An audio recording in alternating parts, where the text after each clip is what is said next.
We even tell you the problems, the death wish. We tell you under no circumstances whatsoever, while you are doing this for about 3 weeks, touch anything that has any garlic whatsoever. Garlic oil, garlic salt, garlic butter in your salad dressing or food, because garlic, when it gets into the blood, is a deadly poison. Did you know this? You can drink rattlesnake venom and it won't hurt you. But don't get that rattlesnake venom into a wound or a cut or an ulcer. You will die if you don't have an antivenom. Garlic has a compound called sulfone, S-U-L-F-O-N-E, hydroxyl, which passes the blood-brain barrier.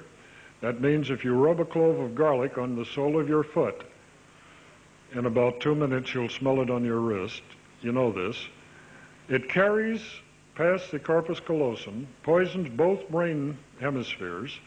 I discovered this in the 1970s when I was personally the largest manufacturer of ethical EEG, electroencephalographic biofeedback equipment in the United States.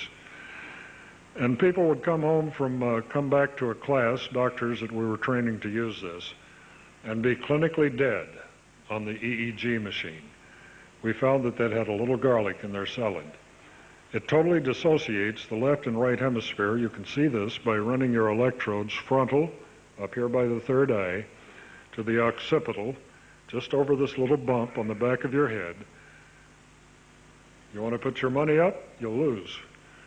We had this investigated at a Northern California medical college. They found that garlic killed tens of thousands of brain cells, even in the small amount you got in the salad dressing. But it doesn't matter. You've got billions of trillions of cells in your brain, and people with the brain the size of a walnut, microcephalies, hydrocephalies, etc., can be mathematical geniuses, musicians, and what have you. Now, this is the most politically incorrect thing I can tell you. Most people think garlic is a health food. It isn't. The people I've gotten off of garlic because we've shown them that bullets used to be rubbed in garlic in World War I and II. They didn't have to kill anyone by hitting him in the heart. If he was just nicked, he would die. When I bought a blowgun from Jim Solomon up at the Global Sciences in Denver, he took me out in the hall, said, "Bob, if you want to kill somebody, just get a clove of garlic. Push the point of your dart gun, your blowgun projectile, into that, and he will die very rapidly." The CIA is trained to use this, trained to use oleander leaves, which are an alkaloid. 6 leaves will kill a human being. Trained to use water infusions of nicotine, which is another deadly poison in the blood.